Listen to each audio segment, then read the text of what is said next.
Bom dia a todos. Declaro aberta a sessão ordinária de julgamento do contencioso tributário, sessão plenária, primeira sessão plenária de 2023. Gostaria de registrar a nova composição, agradecer a participação do Dr. Ryan e da doutora Giovana, que iniciam a participação no nosso conselho, e dizer que nós temos hoje pautados 5 processos. No entanto, um deles trata-se de um pedido de isenção do Alvorada Clube. E esse imóvel, o processo foi protocolizado pelo contador desse Alvorada Clube, mas, no entanto, esse imóvel foi adquirido através de uma ação trabalhista pela Associação de Funcionários da Unesc. E o advogado dessa associação só tomou conta da existência desse processo no dia 28, há poucos dias atrás. E aí ele peticionou no processo pedindo a suspensão, o adiamento desse processo para o mês que vem. E, em homenagem ao princípio do contraditório e da ampla defesa, eu acabei definindo o pedido dele. Então esse processo eu vou retirar de pauta para ser julgado no mês que vem. Na sequência, nós temos 3 processos que ambos têm pedido de sustentação oral. Então eu vou acabar não respeitando a ordem que foi pautada. Dito isso, eu aprego para julgamento o processo número, o recurso voluntário 64-6135 de 2022, em que o processo de primeira instância foi o 64-1080 de 2022, o assunto é cancelamento de taxa de localização e fiscalização de estabelecimentos. O recorrente é Rui Milanês Júnior, a relatora é a doutora Giovana Maria Guise Silva. Eu passo inicialmente a palavra para a doutora Giovana e falará pelo recorrente, doutora Giovana, após a leitura do seu relatório, o próprio recorrente, senhor Rui Milanês Júnior. O senhor está com a palavra. É a leitura do seu relatório sem o voto. Sem o voto. Sem a emenda também, né? Não precisa, Isso, sem a emenda. Cuida-se de recurso voluntário interposto contra a decisão singular proferida nos autos da impugnação processo 64-1080 pelo julgador de primeira instância administrativa, Sr. Vinícius Querich Espíndola, o qual julgou improcedentes os pedidos formulados pelo impugnante, ora recorrente. Abreviadamente, o fisco municipal notificou o contribuinte em 2018 para a regularização de seu estabelecimento comercial no ramo de eletrônica no prazo de 30 dias. Nos autos da impugnação, o contribuinte justificou que logo que recebida a notificação número 54028, dirigiu-se até a prefeitura para dar início à regularização de seu estabelecimento, quando o atendente lhe informou que não seria possível, posto que já existia um alvará com o número de inscrição e atividade para aquele mesmo endereço, número e sala. Informou que, posteriormente, ao tentar abrir uma conta bancária, foi surpreendido com um protesto em seu nome e que, ao dirigir-se ao primeiro tabelionato, tomou conhecimento do débito referente à TLFE, no valor de R$ 4.030,07, para um endereço que nunca exerceu nenhuma atividade referente ao lançamento da taxa de licença e fiscalização, dos anos de 2019 a 2021. Impugnou ainda a inexistência da dupla visita prevista no artigo 55, parágrafo 1º da Lei Complementar 123 de 2006. Anexou o recibo de multa de encerramento do aluguel, distrato do contrato de locação e espelho para demonstrar a existência de outra atividade no local já em 2018. A decisão tomada pela autoridade julgadora foi pela total improcedência dos pedidos. Entendeu o julgador de primeira instância que o lançamento da TLFE ocorreu por 2 motivos.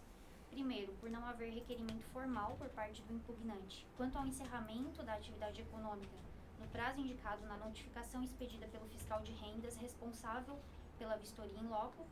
E segundo, por a administração pública presumir que, transcorrido o prazo de 30 dias, o impugnante continuava exercendo a atividade econômica. Fundamentou que tal tributo é decorrente do efetivo exercício do poder de polícia ou o contribuinte ter se utilizado, efetivo ou potencialmente, do serviço público específico e divisível, conforme preceituado no inciso 2º do artigo 28 do CTM.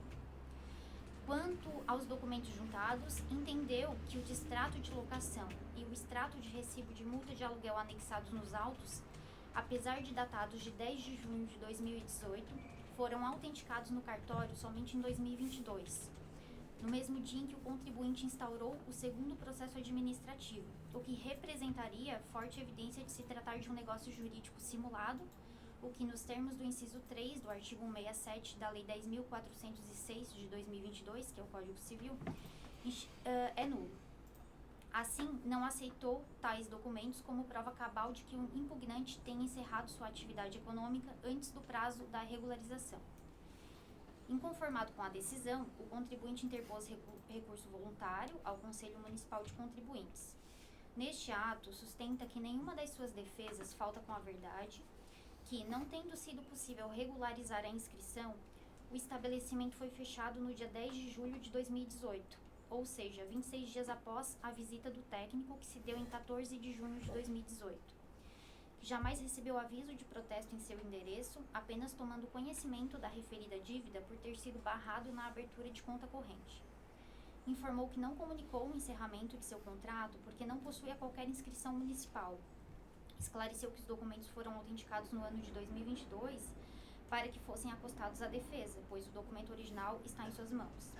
Por fim, o recorrente junta aos autos declaração do atual proprietário do imóvel alugado, bem como novas cópias de recibos de aluguéis, e requer a anulação, cancelamento do débito em seu desfavor.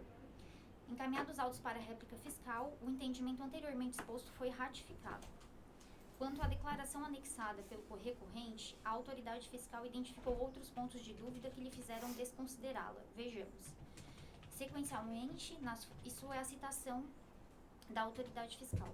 Sequencialmente, nas folhas 21 da matrícula 130.607, na averbação 1130.07, consta que em 5 de outubro de 2018, a sala comercial número 13 foi registrada em nome de Gilberto Alano Avelino. Ora, qual seria a razão do atual proprietário também assinar o distrato de contrato de locação, sendo que à época da locação, os proprietários do imóvel eram senhora Maria Alves Fernandes e Ari Nelson Fernandes?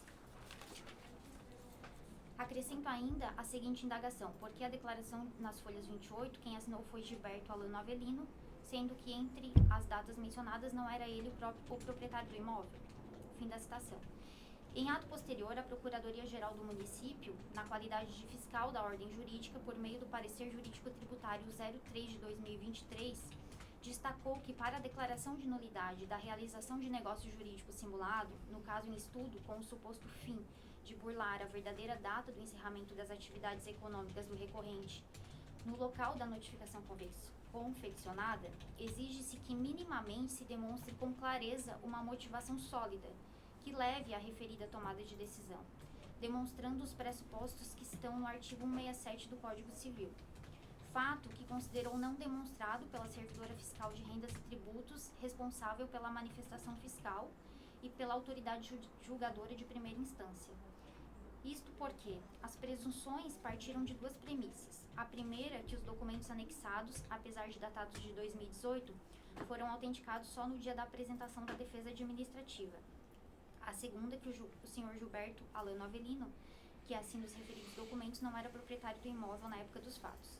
Por fim, manifestou-se pela validade das provas anexas aos autos pelo contribuinte recorrente, por consequência entendendo pela falta de ocorrência do fato gerador da TLFE nos anos de 2019, 2020 e 2021, o que atrai a necessidade de anulação de lançamentos realizados ante a inocorrência de seus fatos geradores, opinando pelo provimento do recurso. É o relatório. Obrigado, doutora Giovana. Senhor Rui José Milanês Júnior, por favor, o senhor pode sentar na mesa?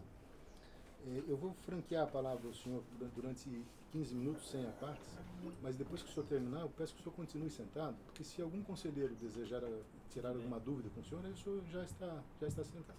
Então, durante 15 minutos, o senhor pode usar a palavra de forma livre. Eu vou fazer a leitura de uma intestação, tá? Gostaria de dar bom dia a todos aqui da mesa.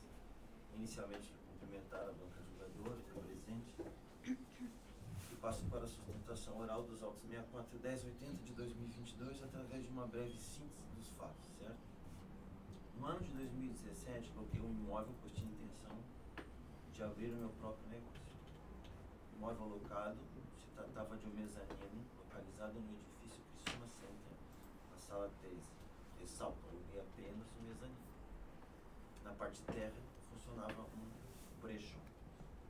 Demorei algum tempo até iniciar as atividades, mas segui pagando aluguel até que efetivamente consegui sair do local. Como na parte de terra funcionava um brechó, as despesas do condomínio e energia elétrica eram divididas entre minha pessoa e a locatária do brechó. Os dias após ter aberto as portas do meu comércio, fui notificado para regularizá-lo junto ao ente municipal. Me dirigi até a prefeitura e fui informado acerca dos trâmites necessários para a devida regularização da minha atividade comercial. Diante da informação que obtive da prefeitura, procurei o proprietário, pois era necessária a interferência do mesmo para dar cumprimento à regularização. Contudo, o proprietário passava por problemas de saúde na família e então informou que não seria possível me auxiliar naquele momento.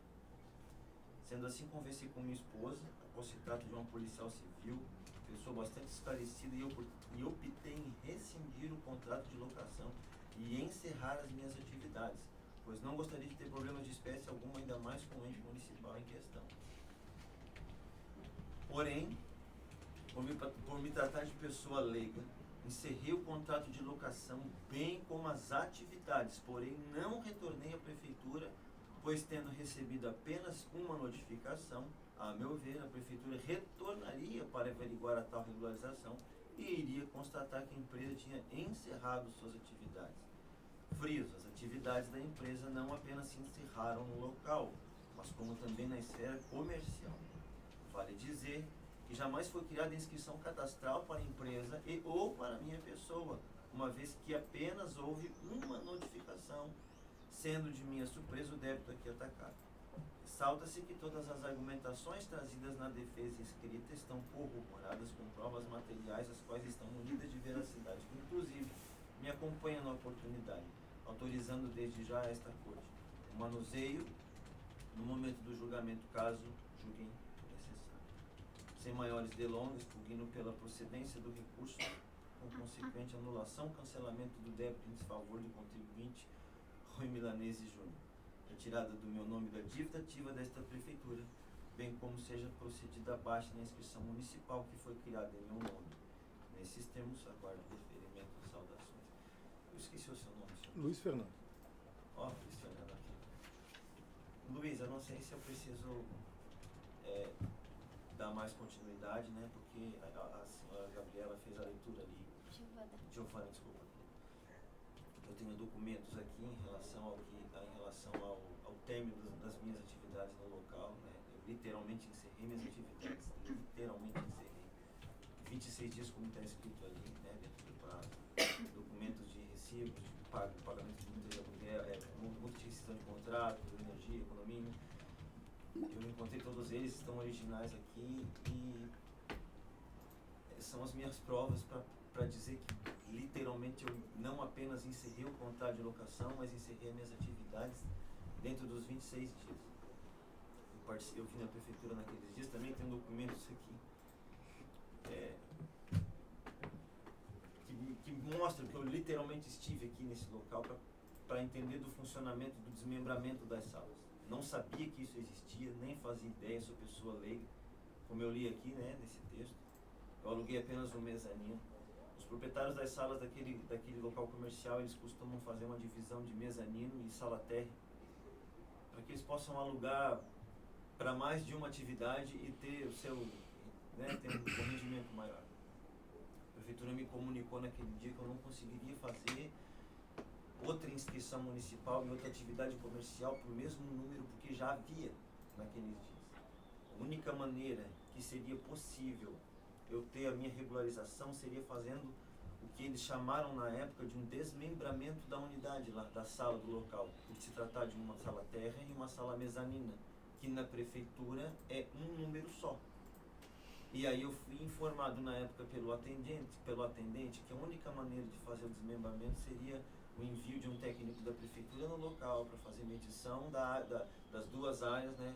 O proprietário, e aqui que mostra ali na questão do texto em questão, era ele que deveria vir na prefeitura na época para poder fazer esse pedido de desmembramento. Acontece que ele passava por um problema de câncer naqueles dias e ele não conseguia sair de casa. Eu liguei para ele, o responsável da sala na época, logo depois que eu fui atendido aqui no balcão da prefeitura, e ele disse assim para mim: Rui, eu não tenho condição de te ajudar, por 2 motivos. Primeiro, o proprietário da sala está em fase terminal de câncer, ele não vai poder sair de casa.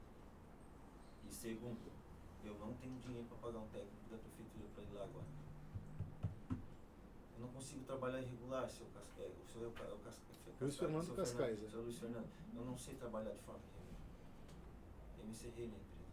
Literalmente eu encerrei as minhas atividades. Antes dos 30 dias, a pedido do fiscal naquele dia para regularização do meu pequeno comércio. Não tem outra explicação, digamos assim. Depois eu fui conversando, né, com os profissionais, com as pessoas que poderiam me ajudar. Eu reuni documentação, tudo que eu podia encontrar em casa, de pagamento, de multa, de contrato de distrato, tudo que eu poderia fazer. Eu reuni para poder apresentar. Seria isso, senhor Fernando. Bom, doutor, senhor, muito obrigado pela sua manifestação. Peço que o senhor continue sentado. Se alguém quiser, algum conselheiro quiser olhar algum documento, aí o senhor apresenta. Eu retorno a palavra então à conselheira relatora, doutora Giovana, para que faça a leitura do seu voto. A intimação da decisão em primeira instância ocorreu no dia 25 de julho de 2022 e o recurso interposto no dia 3 de agosto de 2022.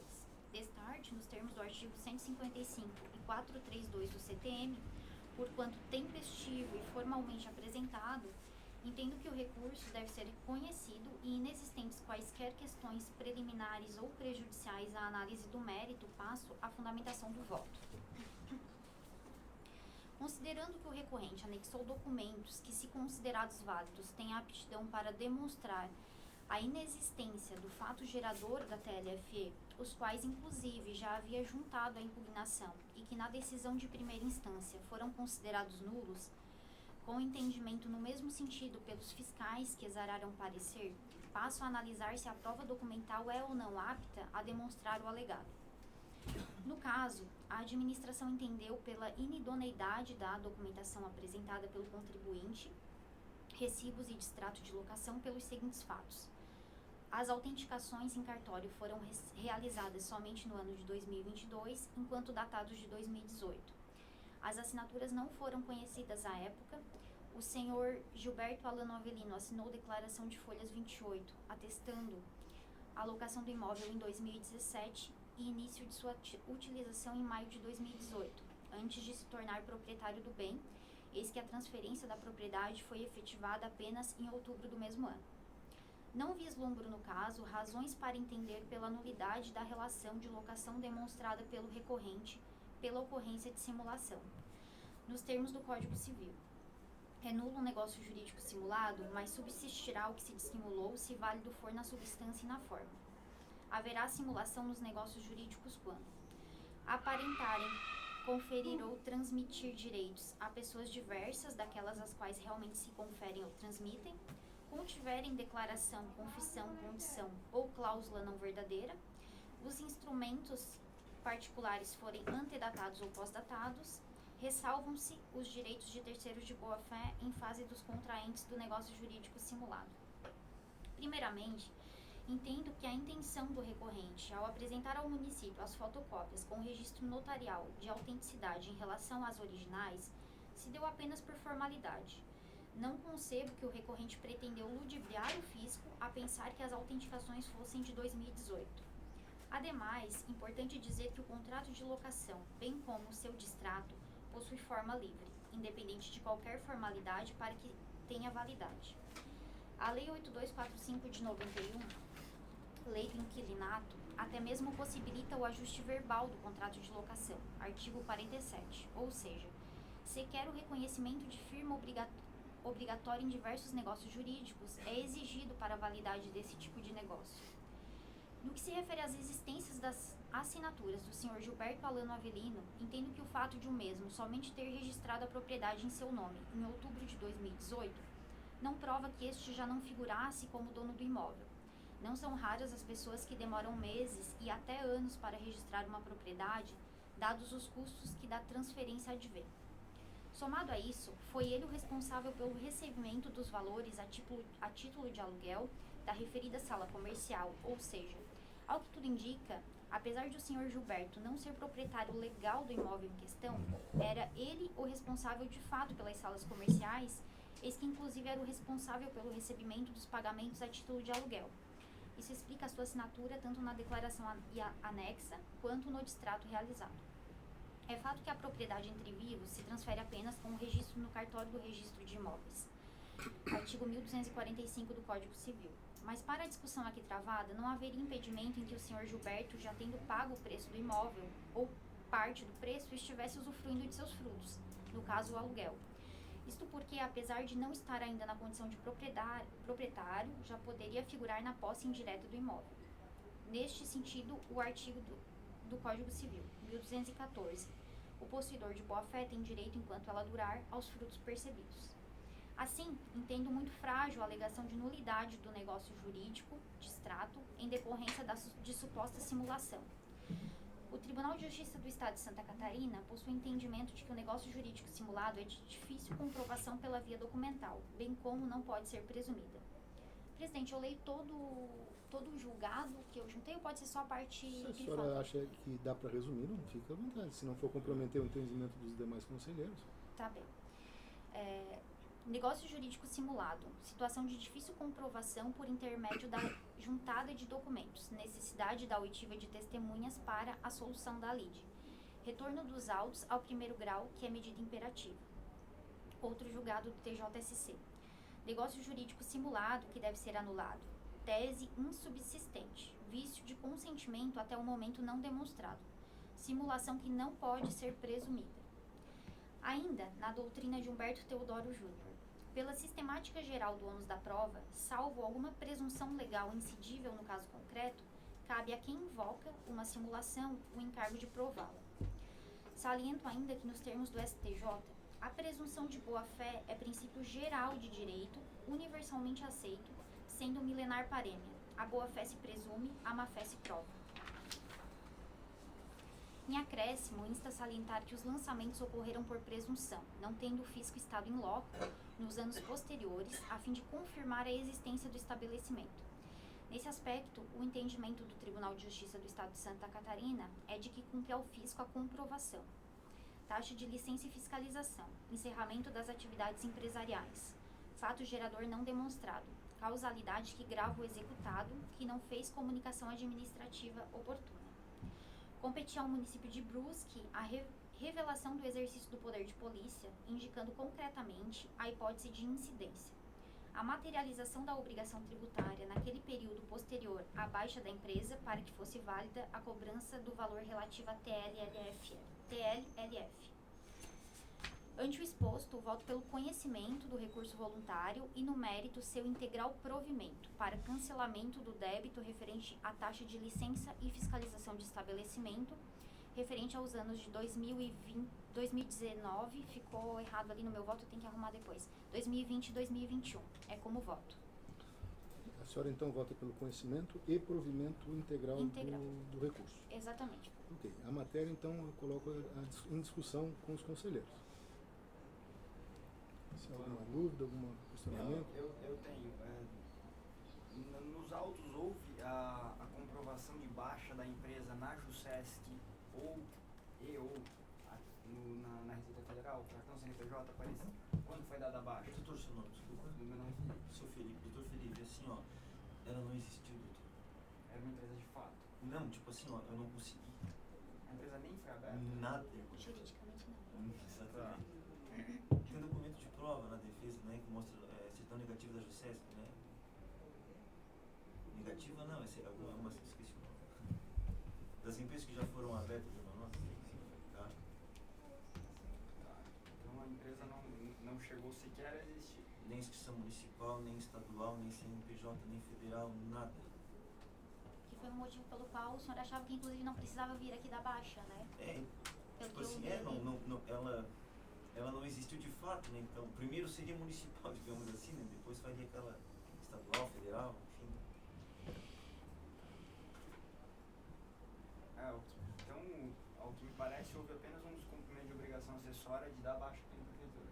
Então, o dar baixa ficaria em relação a esse documento da notificação, né? Porque, tipo assim, eu fui notificado pelo fiscal E, tipo assim, no momento da notificação, eu não imaginava que, tipo assim, não regularizando, eu deveria vir dar baixa da notificação, porque não existia uma inscrição municipal, entendeu? Nunca houve uma inscrição municipal. Nada, absolutamente nada. Né? Da minha parte, são só essas as considerações, presidente. Doutor Rafael, doutor Ryan, estão Está bem claro. confortáveis para votar? Com certeza. Então, eu vou colher os votos dos senhores. Então, a conselheira relatora vota pelo conhecimento e provimento integral do recurso. Como vota o doutor Rafael? Com a relatora. Doutor Felipe? Com a relatora. Doutor Ryan? Com a relatora.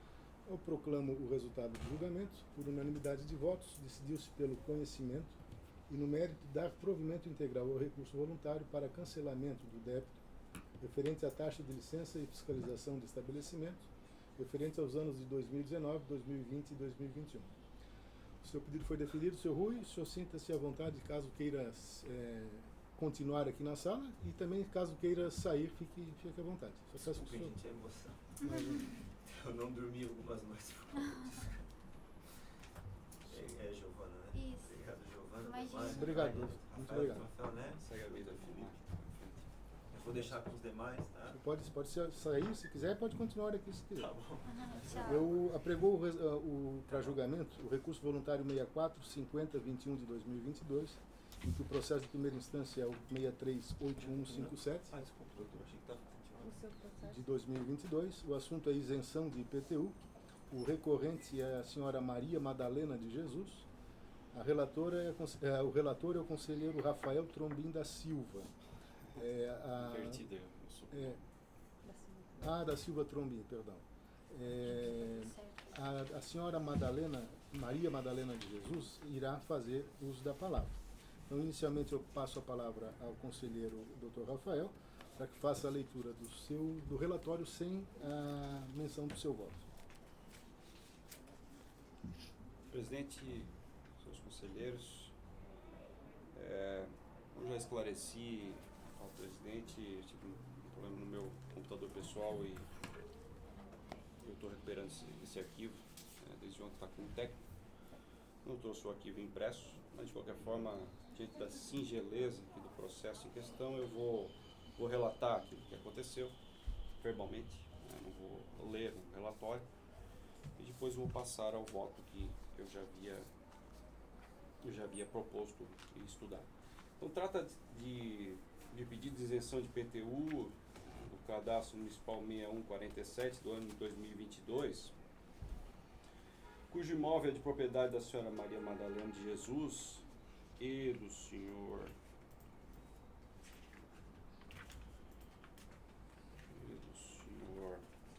José dos Passos de Jesus, cujo indeferimento do pedido, em primeiro grau, embora preenchidos os requisitos da lei do Código Tributário Municipal, artigo 3º da Lei 305, aliás, não é o Código Tributário Municipal, é a lei que define as isenções, né? Embora preenchido esses requisitos da lei, do artigo 3º, inciso 3, diante da aposentadoria no caso da requerente, a idade superior a 65 anos, renda familiar até 4 salários mínimos e proprietário de um único imóvel com área não superior a 150 metros quadrados e também não seja proprietário ou sócio de empresas, o pedido foi indeferido em razão do decreto 1358 de 2018 que estreita ou cria novos requisitos de exigência para a concessão da isenção, quais sejam que o imóvel não pode ter mais de um proprietário e que ele seja utilizado para moradia própria. Com base nisso, ele foi indeferido o pedido, a senhora Maria Madalena interpôs recurso e esse é o relatório. Obrigado, doutor Rafael. Eu peço que a senhora Maria Madalena sente-se à mesa. E da mesma forma como no processo anterior, senhora Maria Madalena, a senhora pode fazer uso da palavra durante 15 minutos, sem a parte, e depois de terminar a sua manifestação, eu peço que a senhora continue na mesa. Eu fiz o recurso porque é um usufruto, tá? E meu pai faz 20 anos que morreu e eu sempre paguei, agora eu resolvi fazer porque meu irmão, ele está parando ali por causa de problema de saúde. A residência dele é na Sara, os até a escritura, tá? E eu não sei por que o usufruto não pode entrar. É uma coisa legal, é uma lei, existe, tá? E uma possibilidade de a gente tentar realmente ser isenta do imposto, na minha opinião, de leiga, tá? Sou muito leiga. E aí fiquei confusa também um pouquinho, me desculpa os pais que estão aqui, que trabalham na prefeitura, que deve ter muito serviço, muita coisa para resolver importante, a demora. Inclusive fui na procuradoria e registrei dia 22/2, por causa da demora que eu estava preocupada. Eu ligava muito para cá, perguntando como é que tinha, como é que poderia fazer, com medo dos valores expressivos. E aí, com a minha surpresa, foi marcada agora para dia 31, eu agradeço. Então, uma foi a demora, que eu podia ter uma situação financeira muito delicada, e outra é o uso fruto, do qual eu moro ali, tá? Eu trouxe vários atestados do meu irmão, do médico, que ele não pode, por enquanto, se ausentar dali. Trouxe 5, se precisar ter mais 3, tá? Problema de saúde.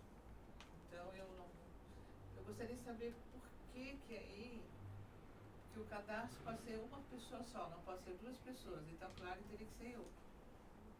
Né? Então, foi onde que eu botei meu nome para legalizar tudo, porque está tudo no meu nome. Mas depois de 20 anos, tá? Eu pagando direitinho e resolvi fazer isso. Então, como leiga, eu vejo sempre lá de fora, não sei lei nenhuma, né? Não sou advogada.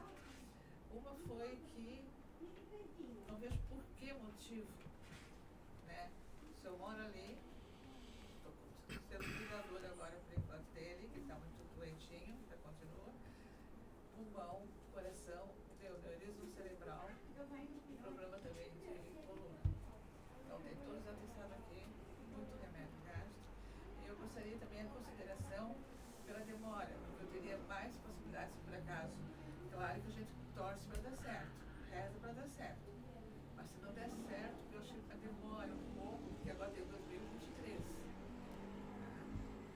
Então, olha, a minha situação é muito delicada e simplesmente fiz o que eu, na minha opinião, correto.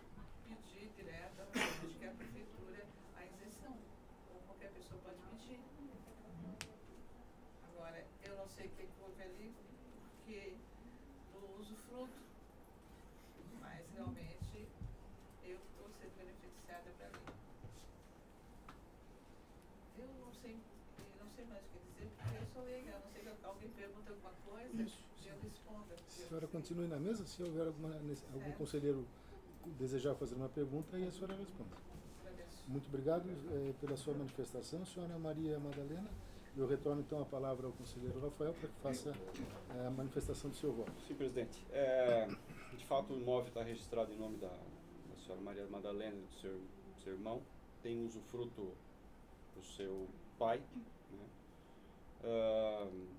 E esse imóvel, ele está cadastrado aqui no município em nome da senhora Maria Madalena. Ela preenche todos os requisitos da lei que prevê a isenção. Lei 305/2018, artigo 3º, inciso 3, o aposentado ou pensionista que tiver idade igual ou superior a 65 anos, renda familiar até 4 salários mínimos, seja proprietário de um único imóvel, com área não superior a 150 metros quadrados e não seja proprietário de sócio ou sócio de empresa. Então, os requisitos legais para a concessão do benefício, da isenção no caso, estão claramente caracterizados. O indeferimento do pedido decorreu do decreto, dos termos do decreto 1358/2018.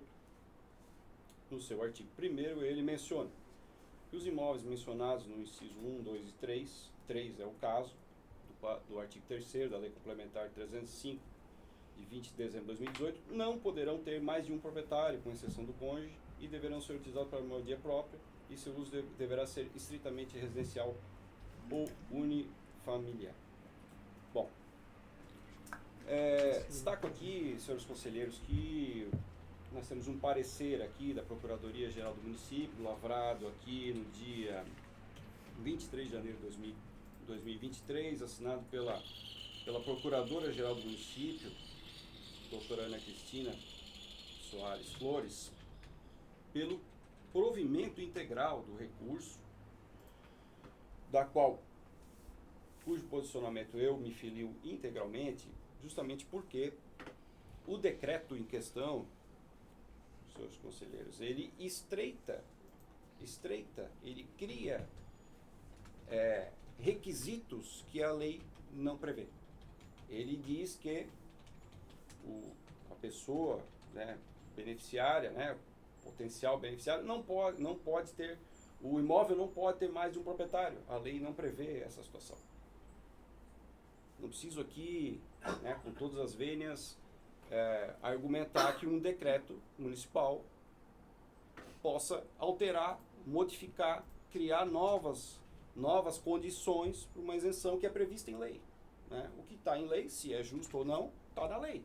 E a lei deve ser cumprida. A lei que foi aprovada pela Câmara de Vereadores. Qualquer alteração, modificação dessa lei deve ser pela mesma via, não via decreto. Né? Com todas as vênias, né? Cujo parecer aqui da Procuradoria do Município é muito elucidativo. Eu me filio, meu voto é exatamente na mesma linha. E do qual, sem maiores delongas, diante da singeleza da situação, meu voto é pelo provimento integral do recurso, acompanhando aqui o parecer da Procuradoria, justamente pelo fato de que a recorrente ela preenche todos os requisitos que estão na lei. E o decreto não tem força para derruir esses requisitos. É como voto, presidente, fico à disposição. Obrigado, doutor Rafael. Coloco a matéria em discussão. Os conselheiros estão confortáveis para que eu faça a coleta dos votos? Então, o conselheiro Rafael, ele vota... Felipe? Desculpa. Só uma dúvida. O imóvel, o usufruto foi concedido ao pai da contribuinte. Isso. E quem reside no local? Sou eu. A senhora. Junto com o seu cônjuge. Não, eu sou solteira. E por que há mais de um proprietário? Quem são? Quem é Era o uma herança e tem um irmão também que está na irmão matrícula. que mora na Isara, tem a escritura, tá? No terreno dele. A motivo da saúde, tem atestado médico aqui, vários atestados, tá? Ele está nos cuidados médicos. Então tem todos os atestados aqui. Então faltam 3 ainda, porque eu achei que 8 era muito, tá? Então eu trouxe 5 atestados. Não tem como ele ficar isolado lá, porque ele também não é casado. Ele tem apenas um salário mínimo, então é muito complicado. E também buscar a hora que precisa, aquele negócio tudo que tem a crise, né? Pulmão, coração. E agora ele é cerebral, ele está muito debilitado. Inclusive, sai daqui eu vou levar para o pronto-socorro. Eu concordo com o doutor Rafael, mesmo porque quando a lei, a própria 305, quis fazer qualquer diferenciação em relação à cessão ou ao comodato ou ao aluguel, ela o fez, como a gente vê aqui no próprio artigo 4º, que ela estabelece que ficam isentos do IPTU os imóveis que sejam cedidos por comodato ou alugados, comprovados por documentação, esteja instalado dentro de qualquer culto, etc. E o próprio CTN, ali no artigo 124, fala da própria responsabilidade solidária. E, salvo disposição de lei em contrário, são os seguintes efeitos da solidariedade: o pagamento efetuado por um, aproveita os demais, a isenção ou a remissão de créditos exonerar todos os obrigados, salvo se otorgada pessoalmente a um deles, substituindo nesse caso a solidariedade quanto aos demais pelo saldo. Eu acompanho o voto do relator no sentido de que o decreto, uma norma de hierarquia inferior, não pode ser mais restritivo do que a lei. Então, eu acompanho integralmente o voto do relator. Doutor Raia, como vota? Eu acompanho, excelência. Obrigado, doutor. Doutora Giovana? Acompanho o relator, o mesmo argumento que o Felipe mencionou. Eu proclamo então o resultado do julgamento. Por unanimidade de votos, decidiu-se pelo conhecimento e no mérito da provimento integral ao recurso, concedendo isenção do imposto do IPTU referente ao ano 2022. Seu pedido foi deferido, senhora Maria Vandalina. A senhora sinta-se à vontade para continuar aqui ou se ausentar, se assim o desejar. Olha, gente, só tenho que agradecer, tá? Porque é a primeira vez que eu penso uma coisinha. O caminho está tão difícil, tá tão difícil. Olha, eu vejo realmente que a lei profissionais vocês são, vocês têm coração e também muitas vezes colocam no lugar da gente, sabe que a situação acontece. Obrigado, eu agradeço a senhora Maria Madalena. Então eu fico tranquila sobre 2022, tudo ok. Tudo ok. Certo. Eu tenho algum lugar para me passar ou não precisa? Não, a senhora, nós vamos entregar posteriormente uma cópia do acórdão da senhora. Não, não. Depois vai ser encaminhado para a senhora. Ah, direto pro meu? Isso, Tá bom? Até lá o crédito, o tributo está suspenso. Tá. Tá tudo suspenso. E aí, esse ano é outro caso, né? Isso. A senhora pode, no pedido desse ano, inclusive, argumentar esse julgamento aqui que vai favorecer a senhora. É. Tá bom? Aí pode anexar. Pode anexar. Tá, gente, olha, Deus abençoe todos vocês, tá? Muito Tá bom. obrigada. Um abraço. Tchau. Eu apregou então para julgamento o recurso de ofício, é o 64.10.35 de 2022. O assunto é imunidade tributária, o recorrente é JRD Participações Limitada, o conselheiro relator é o Dr. Felipe Borusevics Tavares. Haverá sustentação oral, Dr. Felipe, da doutora Priscila Ugione Duarte Bordini, o AB 33362. Eu passo então a palavra ao conselheiro para que faça a releitura do relatório sem a manifestação do seu voto. Cuida-se de recurso de ofício interposto em face de decisão singular proferida nos autos de impugnação processo administrativo 64.10.35 de 2022 pela julgadora de primeira instância administrativa, doutora Fernanda Wolfman, a qual julgou procedentes os pedidos formulados pela impugnante. Em apertada síntese, em setembro de 2017, a contribuinte JRD Participações Limitadas requereu a imunidade de ITBI para a integralização de 4 imóveis ao capital social da empresa, processo administrativo 50.7230 de 2017. Aquele momento, amparado em parecer expedido pela Procuradora-Geral do Município, pela Procuradoria-Geral do Município, parecer jurídico tributário 193 de 2017, o pleito foi indeferido pelo secretário municipal da Fazenda, especialmente em razão de não se aplicar tal imunidade à pessoa jurídica que tivesse como atividade preponderante havendo a alocação de propriedade imobiliária. E resignada com a negativa da Fazenda Municipal, a entidade interpôs em impugnação a decisão, processo administrativo 50.93.51 de 2017. Naquele ato, a impugnante salientou que as atividades de venda ou locação de propriedades imobiliárias não prevalecia e que a averiguação da preponderância só seria possível em oportunidade futura, porquanto a empresa havia sido constituída no próprio ano de 2017 e sequer havia oferido receitas até aquele momento.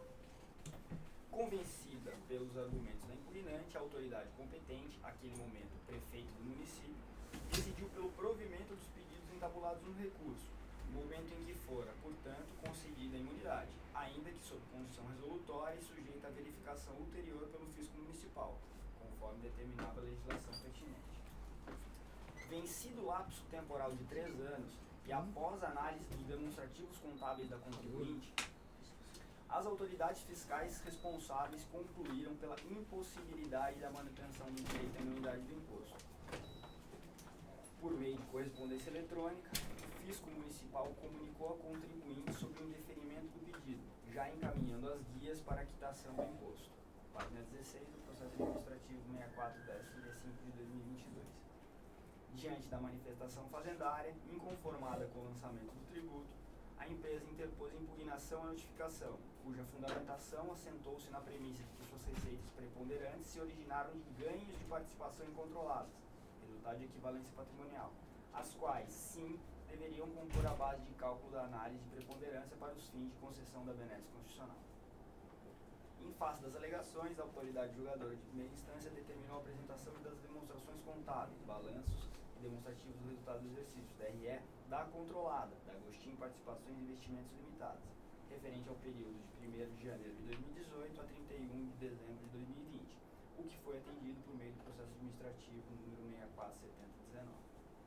Após análise do caso, não verificando a preponderância de mais de 50% da receita operacional do impugnante como atividade imobiliária nos 3 primeiros anos seguintes à data da aquisição do imóvel, a respeitável julgadora concluiu ser indevida a exigência do TBI, decidindo pelo conhecimento e pela procedência da impugnação.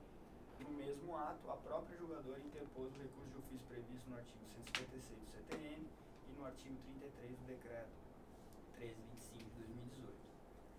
Cientificada do recurso de ofício, em sede de réplica, a autoridade fazendária discordando do ato julgado e após questionar a classificação operacional das receitas dos resultados positivos em participações societárias, salientou que, caso entendam-se como operacionais tais receitas, deve-se perquirir qual a origem e a real natureza desses ganhos, providência que nunca fora realizada, inclusive pela própria autoridade fiscal. É o relatório. Obrigado, doutor Felipe. Eu peço então que a doutora Priscila Ugione Duarte Bordini assente-se à mesa. Doutora, da mesma forma como nos processos anteriores, eu vou franquear a palavra à senhora para que faça uso durante 15 minutos sem a parte. Fique à vontade. Queria cumprimentar o presidente, o relator Felipe e as demais julgadores. Os documentos já anexados no processo, eles evidenciaram que a receita está alinhada com o objeto social da empresa. Então, dessa forma, a gente requer que seja mantida a decisão de primeira instância e que seja negado o provimento ao recurso de ofício. Obrigado, doutora. A senhora, por favor, continue a mesa e caso haja alguma dúvida, a gente aciona a senhora. Retorno então a palavra ao conselheiro relator Felipe.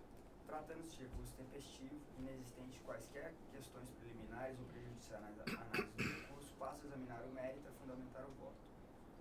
Nesse momento, enalteço o parecer jurídico emanado pela respeitável pela RPGM, o qual consideraria simplesmente repeti-lo, não fosse alguns pontos adicionais, os quais ainda serão evidenciados. De toda sorte, antecipo que, pela assertividade e pela precisão técnica das ponderações, trechos daquele documento serão neste voto transcritos. Inicialmente, relevante que sejam evidenciadas as normas que dispunham sobre a imunidade do ITBI à época do fato gerador da obrigação, quais seriam o artigo 156, parágrafo 2º, inciso 1º da Constituição Federal de 88, o artigo 37 do CTN, Código Tributário Nacional, e o artigo 219 da Lei Complementar Municipal 280 de 2018, que é o nosso CTN. Aqui eu faço a transcrição do artigo 156 da Constituição, parágrafo 2º, inciso 1º, e faço uma pequena análise do próprio dispositivo.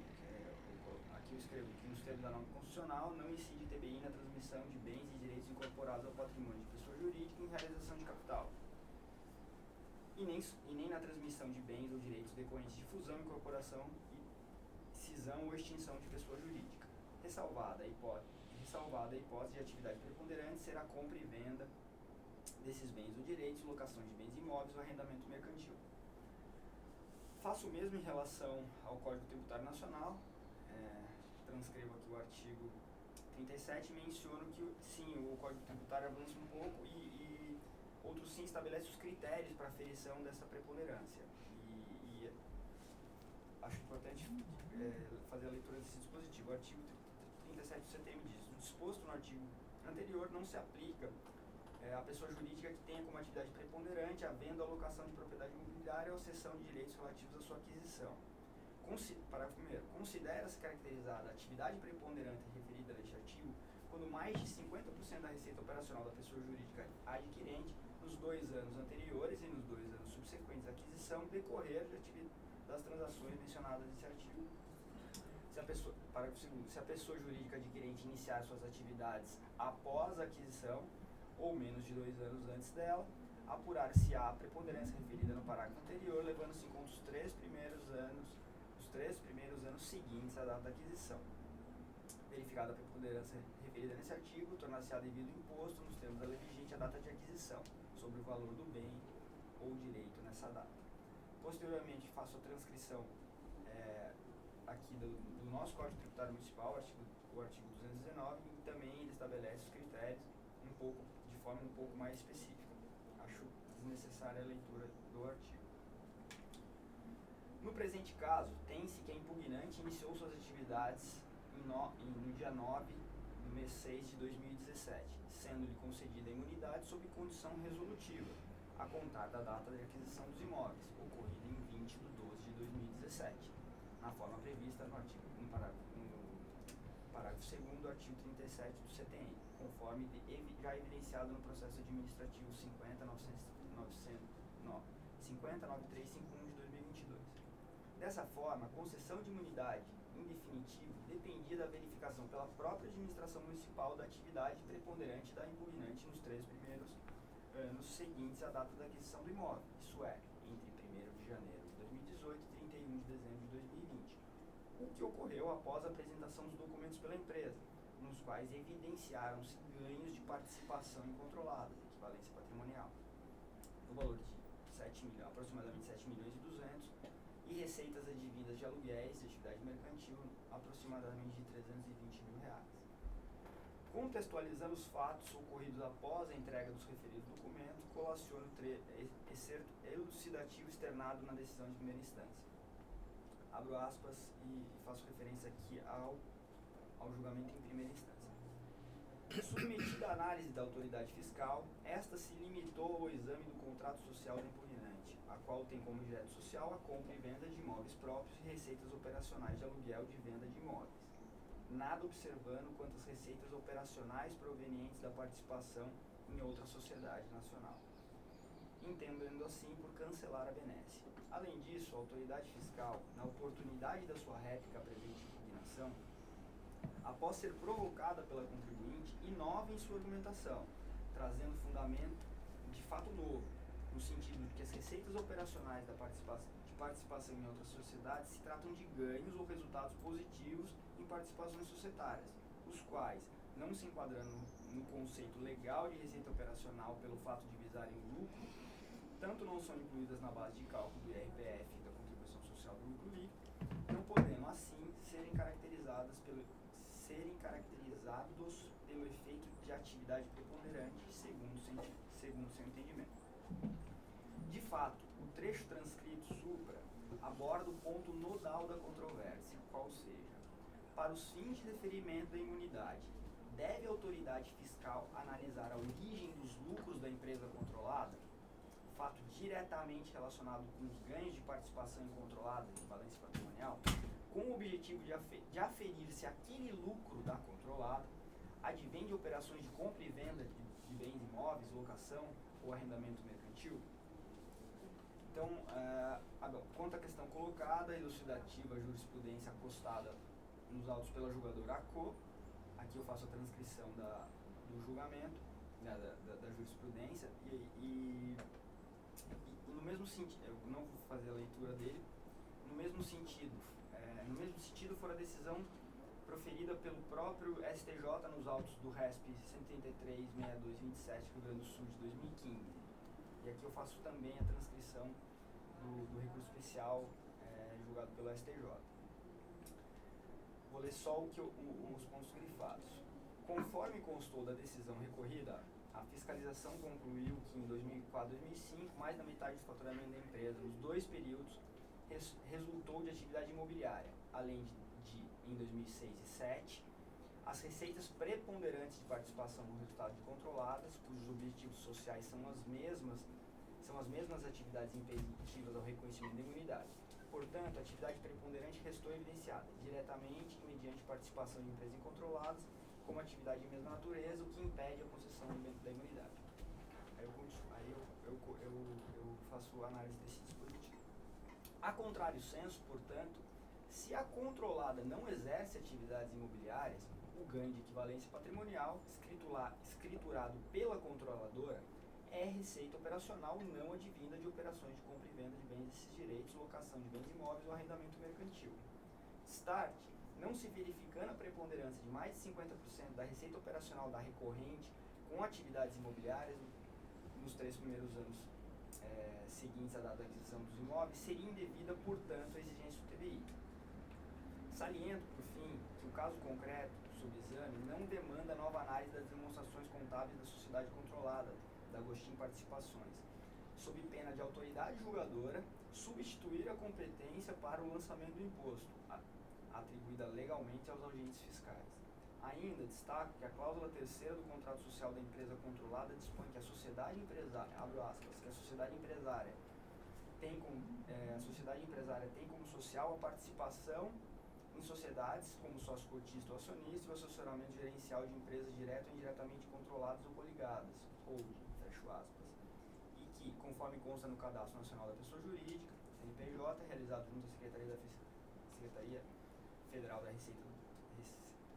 Receita Federal do Brasil, tal sociedade está habilitada unicamente a desenvolver atividades de holding de instituições não financeiras, sem previsão de quaisquer outras operações econômicas secundárias.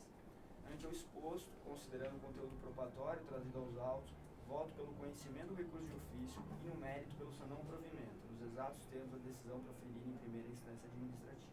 É como voto. Obrigado, conselheiro Felipe. Então, o conselheiro Felipe vota pelo conhecimento do recurso de ofício, negando o seu mérito para manter a decisão singular. Eu coloco, então, a matéria em discussão. O tema é complexo. Posso fazer um apanhado não lido. Temos uma empresa, a recorrente, ela é controladora de outra empresa, a da Agostinho. Essa controladora tem receitas, tem lucro. Por se tratar de controlador e controlada, o lucro dessa empresa da Agostinho é transferido numa conta que a gente chama de resultado de equivalência patrimonial para o balanço da controladora, que é a recorrente. Muito bem, no primeiro momento a autoridade fiscal disse: essa receita de resultado de equivalência patrimonial, eu, autoridade fiscal, não entendo como operacional. Portanto, eu só vou analisar o pouquinho que você tem aqui de receita operacional, R$200 mil de aluguel. Os outros 7 milhões que você recebeu por meio de equivalência patrimonial estão fora do conceito de receita operacional. Esse foi o motivo da negativa inicial da imunidade do TBI. Ou seja, 100% da receita da empresa não seria advinda de atividades de locação, o que seria impeditivo ao reconhecimento da imunidade. A empresa questionou, impugnou esse argumento, o julgamento foi para ser julgado em primeira instância e a julgadora entendeu, trouxe uma jurisprudência aqui do nosso Tribunal de Santa Catarina dizendo que não, o resultado de ganhos positivos, a equivalência patrimonial deve sim compor a análise, mas, diz a jurisprudência, observe, aí sim, compõe a análise de receita operacional para fim de preponderância, mas você, a autoridade, deve analisar a origem lá na controlada daqueles ganhos. Se a controlada desenvolve compra e venda de bens imóveis, ou faz aluguel, ou tem como aluga seus bens, esse lucro que chegou aqui no balanço da controladora deve seguir a mesma sorte da atividade desenvolvida pela controlada. Muito bem, e entendeu que não havia prova nos autos de que o resultado da controlada adivinha de operações imobiliárias e julgou procedente a impugnação. Inclusive, a controlada encaminhou as demonstrações contábeis, elas não são tão explícitas, mas aqui, até para a gente não, por questão de supressão de instância ou mesmo substituição da competência para fazer o lançamento do crédito, eu entendo que com as provas que temos nos autos, quais sejam o contrato social da controlada e o cartão CNPJ, em que a controlada não está autorizada a aferir lucro ou oferir receitas com alocação de venda ou compra de venda de bens imóveis. Eu entendo que seria suficiente, como essa questão não foi colocada ao tempo do lançamento, para considerar que sim, os ganhos de participação controlada, equivalência patrimonial deve ser considerada e as operações da empresa controlada não advêm de resultados positivos em venda e compra de bens imóveis. Espero que tenha ficado claro, apesar da complexidade da matéria. Os conselheiros estão confortáveis para que eu faça a coleta dos outros? O recurso de ofício, né? O contribuinte não está satisfeito com o julgamento, é evidente, né? Primeiro grau. O recurso de ofício está sendo desprovido. Esse é o... Não provimento. Exatamente. Perfeito. Posso fazer a coleta? Só uma parte aqui, a questão se resolve pelo ônus da prova, é isso? Resumindo. Perdão, doutor? A questão toda se resolve pelo ônus da prova, é isso? Sim. A autoridade fiscal, na minha opinião, não trouxe argumentos Para derruir a informação que foi apresentada pelo... Estou bem com a informação. E aquilo que a doutora colocou lá no primeiro julgamento, né? A fé, se presume, né? Se não tiver muito elemento qualquer nos autos, a gente não pode presumir qualquer má fé. Presidente. Pelo que eu vejo, houve uma, entre aspas, uma falha da autoridade fiscal que fez o lançamento. E não cabe a nós agora estar corrigindo isso, né? Então, eu passo a coleta dos votos, Dr. Felipe, pelo conhecimento e pelo desprovimento do recurso de ofício para manter a decisão de primeira instância. Como vota o Dr. Rainer? O relator. Doutora Giovana? Com o relator. Dr. Rafael? Voto com o relator. Então, eu proclamo o resultado, por unanimidade de votos, decidiu-se pelo conhecimento do recurso de ofício e, no mérito, negar provimento nos exatos termos da decisão proferida em primeira instância administrativa para manter a decisão singular. Eu agradeço a participação da doutora Priscila Ugione.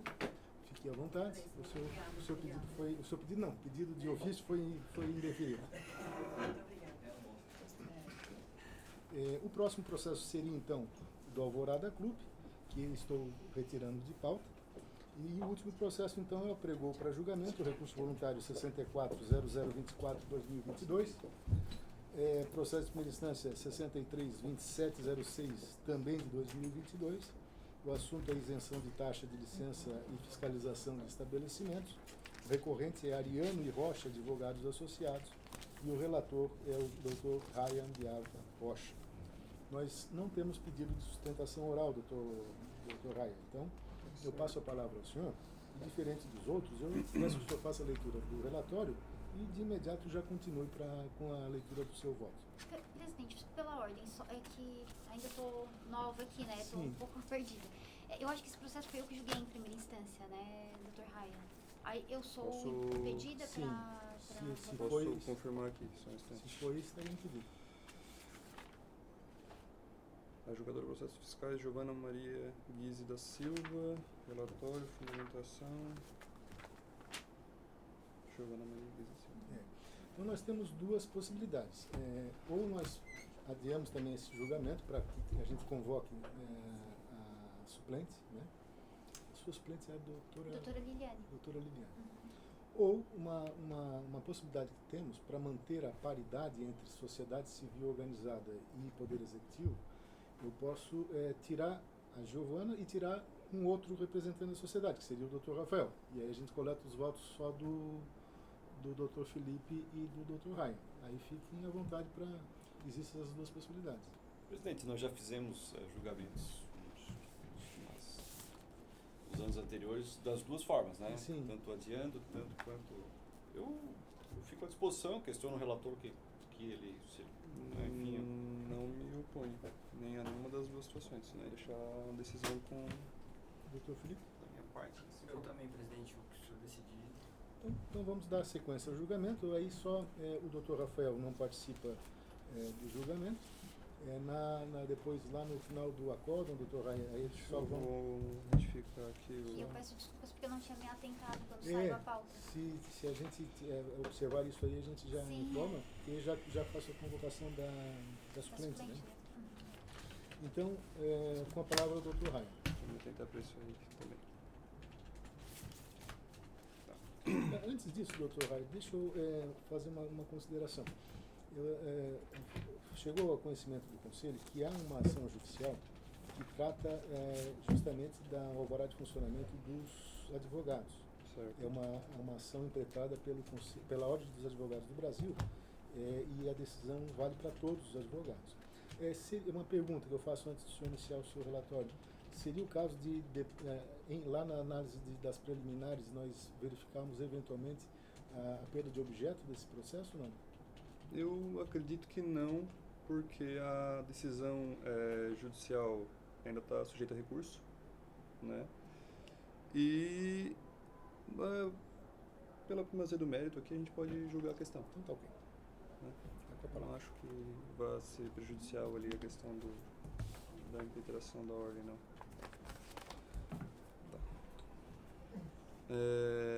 Recurso número 640024/2022, recorrente Ariano e Rocha Advogados Associados. Questões preliminares. Não foi erguida qualquer preliminar, tampouco observado qualquer vício ou ilegalidade que reclame o pronunciamento desse órgão julgador. Dito isso, admito o recurso, eis que presente os pressupostos de admissibilidade. Relatório. Trata-se de recurso do contribuinte contra a decisão de primeira instância que negou seu pedido de isenção do pagamento de taxa de licença e fiscalização de estabelecimentos, TLFE, referente ao exercício de 2022. O recorrente alega que exerce atividade de advocacia considerada de baixo risco pela Lei Federal 13.874 de 2019, que institui a Declaração dos Direitos de Liberdade Econômica. A decisão de primeira instância negou inicialmente o pedido por considerar que, e aqui eu cito, em que pese o município de Criciúma ainda não ter editado lei própria definindo os graus das atividades de baixo risco nos termos do artigo 3º, parágrafo 1º, inciso 3 da Lei Federal 13.874 de 2019, adotou pela Lei Municipal 7.654 de 26 de dezembro de 2019, com alterações posteriores da Lei 7.884 de 2021, o enquadramento empresarial e das entidades de fins não econômicos simplificado, o EES, e a autodeclaração previstas na Lei Estadual 7.017 de 12 de janeiro de 2017, não aplicando-se ao município a Lei Estadual 18.091 de janeiro de 2021.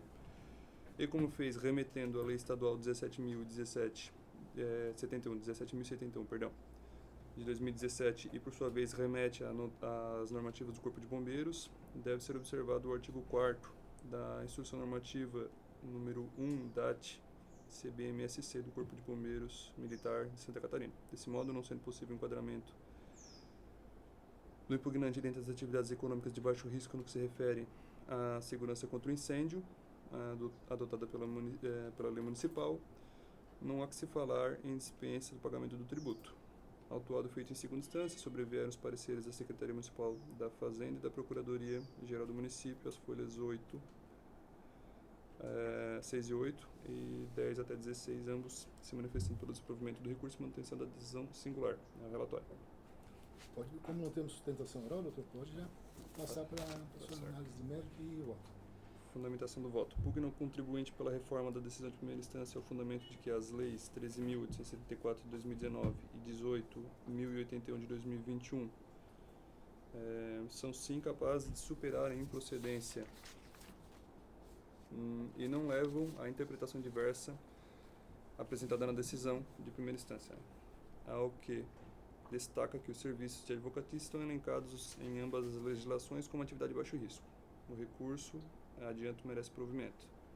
O recorrente exerce exclusivamente serviços advocatícios, KNAI 69.11.701, conforme se retira da folha 10 dos autos em primeira instância.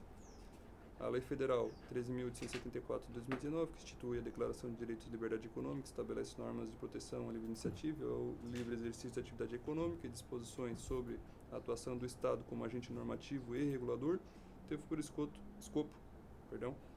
notadamente, o disposto no parágrafo único do artigo 170 da Constituição Federal, incerto no título 7 da Ordem Econômica e Financeira, segundo o qual é assegurado a todos o livre exercício da atividade econômica, independentemente de autorização dos órgãos públicos, salvo nos casos expressos em lei. Com efeito, no âmbito da sua competência legislativa, a União estabeleceu de forma homogênea para aplicação em todo o território nacional, como padrão de atuação da administração pública nas diversas unidades federativas, estándares a serem obedecidos em se tratando de atividade estatal fiscalizatória sobre o exercício da atividade econômica. Este apazão dispõe o artigo 3º, inciso 1 da Lei Federal 13.874 de 2019, que são direitos, e aqui eu cito aqui a conhecida redação do artigo 3º, são direitos de toda pessoa natural ou jurídica, essenciais ao desenvolvimento e crescimento econômico do país, observado disposto no artigo 170, parágrafo único da Constituição Federal, desenvolver atividade econômica de baixo risco, para a qual se vale exclusivamente de propriedade privada, própria ou de terceiros consensuais, sem a necessidade de quaisquer atos públicos de liberação da atividade econômica. Quanto aos critérios a serem adotados, o inciso 1 e 2 do parágrafo 1º do referido dispositivo federal estabeleceram que o ato do Poder Executivo Federal disporá sobre a classificação das atividades de baixo risco a ser observada na ausência de legislação estadual, distrital ou municipal específica, e também que, na falta de ato do Poder Executivo Federal, será aplicada a resolução do CG5. Vou resumir que não é muito grande.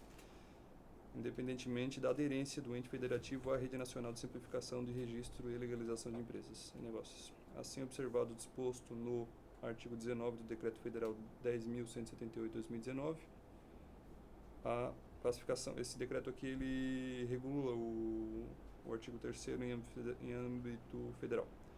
Vou fazer uma parte aqui para acrescentar isso no voto. A classificação das atividades de baixo risco é estabelecida em âmbito nacional em resolução CGCIM 51/2019, a qual inclui, dentre outros, serviços advocatícios, conforme a redação dada pela resolução CGCIM 59/2020. Com efeito, considerando que a atividade exercida pelo recorrente está incerto no rol de atividades de baixo risco elencados na resolução CGCIM 51/2019, estando dispensado de procurar ou se submeter ao licenciamento para o início ou continuidade da atividade que exerce, entendo que não se sujeita às hipóteses componentes do fato gerador previsto na TLFE, tal como se encontra no artigo 335 da Lei Complementar 287 de 2018, nosso Código Tributário Municipal, a saber, a concessão de licença obrigatória e a verificação anual do cumprimento da postura de normas urbanísticas do município. A propósito, é como dispõe o artigo 340-A da Lei Complementar Municipal 287 de 2018, que diz: não incide a TLFE no âmbito no estabelecimento destinado exclusivamente à atividade de baixo risco, assim entendida aquela dispensada de qualquer ato público de liberação de atividade econômica, conforme dispõe a chamada Lei de Liberdade Econômica, que eu não vou ler aqui as citações que eu faço a decisões anteriores aqui do Conselho. São duas, né, sob a relatoria da doutora Antonella, eu não consigo pronunciar o sobrenome dela, Kreniuk Rigo. O Tony já pode esclarecer. Como é que pronuncia? Greniuk, tá certo. E do Dr. Rafael da Silva Trombin. No que tange ao restante da controvérsia, em que pese a lei federal tenha possibilitado aos estados, Distrito Federal e municípios editarem norma própria a fim de atenderem às suas peculiaridades regionais, conforme o artigo 24, parágrafo 3º, acumulado com 30, inciso 1 da Constituição Federal, mediante a edição de legislação específica, tem que isso em nada altera a conclusão aqui adotada. Isso porque o Estado de Santa Catarina promulgou a Lei Estadual 18.091 de janeiro de 2021, a qual, entre aspas, regulamenta em âmbito estadual o artigo 3º da Lei de Liberdade Econômica para classificar atividades de baixo risco e adotar outras providências. Dispondo no seu artigo 2º que o exercício de atividade econômica elencadas na lista presente no anexo único é direito do indivíduo oponível à administração pública estadual e municipal, às quais é ilícito editar ato tendente a frustrar o exercício desse direito. Relendo a lista constante do referido anexo único da lei estadual, percebo que os serviços advocatícios estão arrolados como atividade de baixo risco, tal como na resolução CGCIM 51 de 2019. O município de Criciúma, por outro lado, em que pese o permissivo legal para a edição de legislação municipal específica, adequada às peculiaridades regionais, de fato tal norma não foi ainda editada, não sendo esse o caso da Lei 7.654 de 2019, que, entre aspas, dispõe sobre o registro de pessoas físicas e jurídicas e o processo de concessão de alvará de licença para funcionamento de estabelecimentos e da outras providências. Como explica o eminente, aqui eu fiz uma citação de doutrina, vou resumir só a parte que está destacada. Como explica o eminente jurista e desembargador federal Leandro Posen, a legalidade tributária exige que os tributos sejam instituídos apenas com base em lei ou não apenas com base em lei ou por autorização legal, mas pela própria lei. A lei deve necessariamente conter todas as referências necessárias em quantidade e densidade para garantir a certeza do direito. Em caso, a Lei 7.654 de 2019 não traz em si os elementos essenciais acerca dos critérios e procedimentos a serem adotados para a definição da classificação de atividades de baixo risco em âmbito municipal, não servindo para tanto a simples remissão à Lei Estadual 17.017 de 2017, a qual, por sua vez, apenas, entre aspas, dispõe sobre as regras comuns ao enquadramento empresarial, EES, e autodeclaração e estabelece outras providências, temática diversa daquela facultada pela Lei de Liberdade Econômica, como se vê. A afirmação constante da decisão recorrida, no sentido de que, mediante simples remissão à lei estadual, teria sido delegada ao Corpo de Bombeiros Militar do Estado de Santa Catarina a competência para a definição dos critérios de classificação das atividades de baixo risco, também não parece correta. Há uma porque implicaria em deixar a tarefa legiferante inteiramente a cargo de órgão estranho ao Poder Legislativo Municipal, inclusive pertencente à administração estadual, no caso aqui o Corpo de Bombeiros, né? Há duas porque não há de fato na Lei 7.654 de 2019 nenhuma autorização ao Corpo de Bombeiros. Por essa razão, não suprindo a Lei 7.654 de 2019 as exigências constitucionais de legalidade, legais presentes na Lei de Liberdade Econômica, entendo que, de fato, não regula especificamente a classificação das atividades de baixo risco para fins do disposto na chamada Lei de Liberdade Econômica. Logo, não havendo legislação específica em âmbito municipal, e aqui eu faço uma parte, a qual diga-se, salvo exceções justificadas, sequer deveria prever de forma mais restritiva, tendo em vista o disposto no artigo 150, inciso 2 da Constituição Federal, artigo 4º da Lei Federal 13.864 de 2019 e artigo 5º da Lei Estadual 18.091 de 2021, deve ser adotada, então, a classificação de baixo risco prevista em nível federal e estadual. Pelo exposto, voto pelo provimento do recurso, assim reformando a decisão de primeira instância para determinar a não incidência da taxa, no caso concreto. É como voto. Doutor Felipe, com a palavra aí, senhor. Presidente, doutor Raia, eu tenho algumas dúvidas sobre a questão que o senhor levantou no começo. A gente tem um mandato de segurança coletivo, um liminar deferido, embora não tenha transitado em julgado, ela está surtindo efeitos. Qual seria o efeito prático da gente julgar, ainda que favorável ou contrariamente à concessão aqui da isenção de taxa de licença de funcionamento para o escritório advogativo? Se julgarmos pela concessão, ok, estaria de acordo ali com o que está sendo julgado no mandato de segurança. Se julgarmos pela negativa, ou seja, deve-se pagar a taxa de alvará, o crédito ainda continuaria suspenso. Então aqui é uma sugestão que a gente faça uma inclusão, possivelmente no decreto, prevendo que nos casos em que exista decisão com efeito erga omnes, ainda que não transitado em julgado, o julgamento fique sobrestado até a resolução do mérito na esfera judicial. É uma proposta.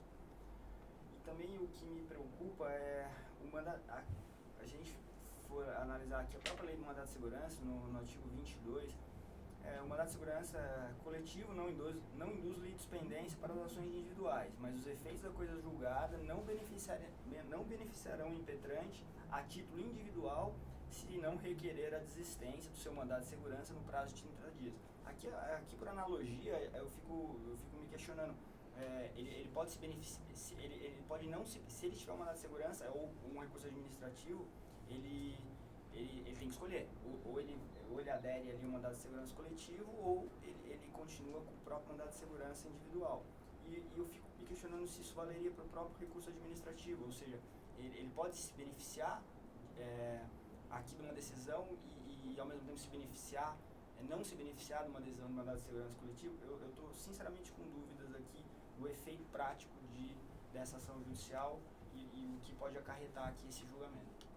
Por essa razão, eu vou fazer o pedido de vista dos autos, entender um pouco melhor essa questão, uma novidade que me traz preocupação, não para esse caso específico, mas para os demais. Deixa eu só fazer uma parte, se me permite. Com certeza. Esse mandado de segurança, ele foi impetrado para discutir a questão do alvará, mas ele se refere especificamente a qual exercício? Não sei. Não me recordo até qual exercício ou quais exercícios estão abarcados no mandato de segurança. Salvo engano, é relativo ao ano 2023. Porque aqui a discussão é sobre 2022. 2022? Também me preocupa, porque... Eu acho que ele não teria efeito retroativo, a não ser que tenha sido pedido, mas não... O mandato de segurança coletivo, depois, eu acredito que não é o caso de liquidação da sentença individual de cada um dos escritórios, mas a gente vê que em alguns casos há o pedido, inclusive, de ressarcimento de crédito, de débitos eventualmente pagos pelo contribuinte. Eu não sei se é o caso e eu não me sinto confortável de agora analisar essa questão sem antes entender o caso concreto e que a gente está vivenciando aqui com os outros escritórios. Independentemente disso, a liminar está deferida e todos os créditos aí estão suspensos da taxa de funcionamento. Presidente, eu peço... Acho importante esse seu pedido de vista e de imediato já defiro o seu pedido. Então, esse processo, o conselheiro Felipe Tavares pediu vistas ao processo para pagar essa parte final. Eu gostaria só de agradecer mais uma vez a participação do Dr. Raia, Dr. Giovana, que estão iniciando a atividade nesse conselho. Também o Dr. Rafael, que sempre nos abrilhanta aí com a participação, Dr. Felipe. Também registrar aqui a presença da auditora Antonella, do auditor Ricardo, da fiscal Karina e do auditor Diogo. Sejam bem-vindos aí à nossa casa, são dois novos integrantes aí que estão compondo a nossa equipe técnica. Agradecendo a todos, eu encerro a sessão.